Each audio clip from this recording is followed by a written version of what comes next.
સુરત સહિત દક્ષિણ ગુજરાતના અનેક જિલ્લામાં પડેલા કમોસમી વરસાદને કારણે ખેડૂતોના કેરી સહિત અનેક પાકને નુકસાન થયેલ છે।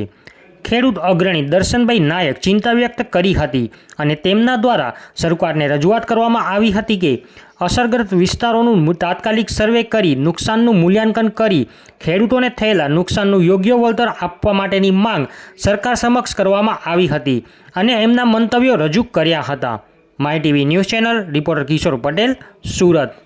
દક્ષિણ ગુજરાતના વલસાડ, નવસારી અને સુરત અને તાપી જિલ્લામાં માવઠાની અસરને કારણે મોટા પ્રમાણમાં કેરી, ચીકુ, બાગાયતી પાકો એ કેળ હોય, પપૈયા હોય કે અન્ય જે માંડવાઓ, વેલાઓને આધારિત જે ખેતી હતી એને પણ મોટા પ્રમાણમાં નુકસાન થયું છે।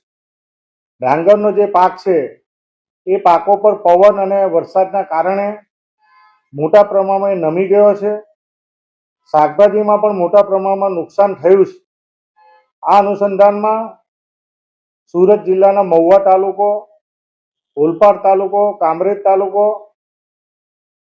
ઉમરપાડા અને માંગરોળ તાલુકાના કોંગ્રેસ પક્ષના આગેવાનોને સાથે રાખીને સ્થળ નિરીક્ષણ કરીને સુરત જિલ્લાના ખેતીવાડી અધિકારી સાથે વાત કરી અને એમના કહેવા પ્રમાણે છેલ્લા 3 દિવસથી સર્વેની કામગીરી પણ ચાલુ છે।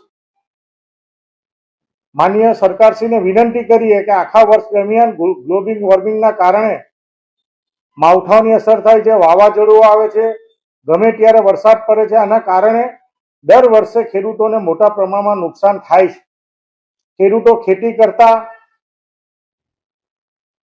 આજની પરિસ્થિતિના કારણે ખેડૂતોને મોટા પ્રમાણમાં નુકસાન થવાના કારણે જે રીતે વળતર મળવું જોઈએ વળતર ન મળવાના કારણે ખેડૂતો ખેતી છોડી રહ્યા એવું દેખાઈ રહ્યું છે।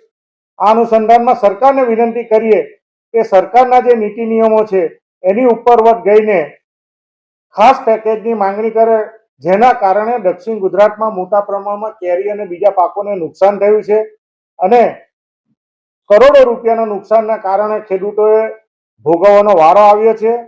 સરકારશ્રી તાત્કાલિક અસરથી સર્વે કરાયા પછી જે સરકારના નીતિ નિયમને બદલે ખાસ કિસ્સામાં પેકેજ જાહેર કરે એવી આપના માધ્યમથી અમે માંગણી વ્યક્ત કરીએ છીએ।